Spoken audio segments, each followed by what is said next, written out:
Perfect. Zach, so good seeing you again. Thank Great you to see so much. Thank you for coming. Absolutely. We're big fans here at Kulture. You saw our homie just copped a shirt. So super excited to learn more about how this came to be. Why don't you tell me, what was your first experience with fighting?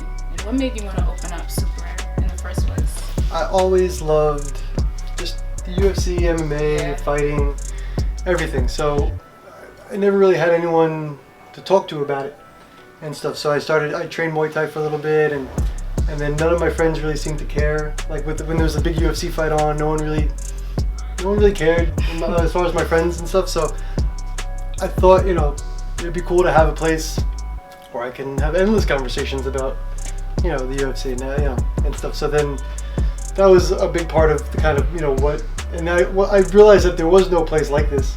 And then, went on and created one. Yeah. And what does the name Superare mean?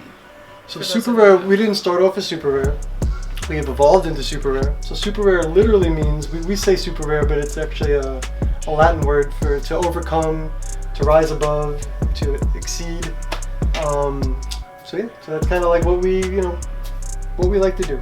It's funny that you say that, you didn't have anyone to talk about, UFC with and like fighting with, and especially here in the fight community in New York and pretty much, globally, Superare is kind of like a staple, for a lot of people. How did you begin to develop such strong ties in the fight community? So it's just like anything, nothing happens overnight and stuff. So like just, you meet one person and you give them a really good experience, because customer service for us is paramount. So if people have a good experience, then they tell their buddy, and then their buddy tells a buddy, and it really happens very grassroots. So like literally, like people from, you name a country, they go back, they come here, they have a good time, get what they need, and then their buddy who's also into the same stuff. Because since we're in places like New York and LA, people visit all the time. Say, hey, when you're in New York, you got to visit Superare. You know what I mean? So then it's just one after another. Like we're like the most popular fight shop in like 30 different countries as a result. So like we get people from Chile to Sweden to Australia to Brazil to. We get people that just get off their plane in Tokyo, and the first place they come is Superare, and that's super. We're very appreciative and humbled, that people would, consider us a destination in that way. Yeah, I mean, much respect for Thank sure. you. Yeah, we don't take it for granted. We want to make sure when you come here that you do have all the cool stuff that you hope to see, and that we give you like the service that you deserve. How does it feel to sell someone their first pair of gloves? We want to make sure that I could not care less if you got the most expensive pair of gloves we had or the least expensive gloves we had. If you came for gloves, you should leave with gloves, but you also should be the ones that fit you the best.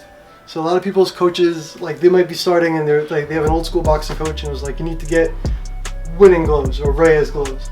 And that's great. If you got $200 to $400 to spend on boxing gloves, by all means, but not everybody has, that kind of funds, or like those gloves don't fit everybody's hand. You can make the determination if you're missing out by getting a cheaper glove, versus getting a more expensive glove, but a lot of the times you're not. We wanted to make sure, especially with our brand, that we're offering professional quality stuff for an affordable price, so people at least have the option to get really good stuff and not break their bank.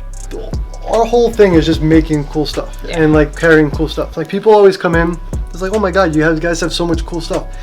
And my answer to them is always, well, why would I have not cool stuff? So this was cool. It was just an idea that Jay had and stuff. So these are like the funniest jiu-jitsu memes you can think of. Oh my gosh. And especially when you get the top and the bottom. Yeah. And you just show up to class wearing this stuff. Yeah. You're either the man. No, you're just the man.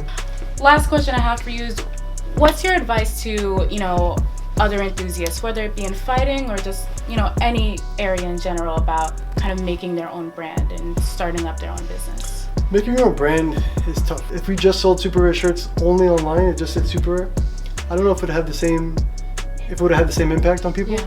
People come here and they have an experience, and that's all the best brands for the most part. Like as we, growing up and everything like that, have stores or in stores, and they have like a culture behind them.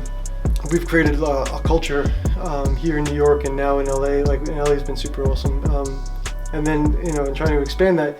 So we're able to try different things and kind of help with the brand. And so it's a little tricky to just start an MMA brand. If you're gonna do it, I would say just make sure you have a good idea, unique idea. Sure. Hef Sumo is a good example of this. The guy is a very talented artist.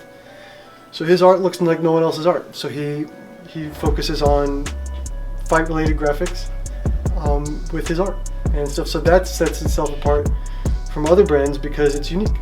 So there's a million brands that do a million the same thing. So if you could be unique, then be unique.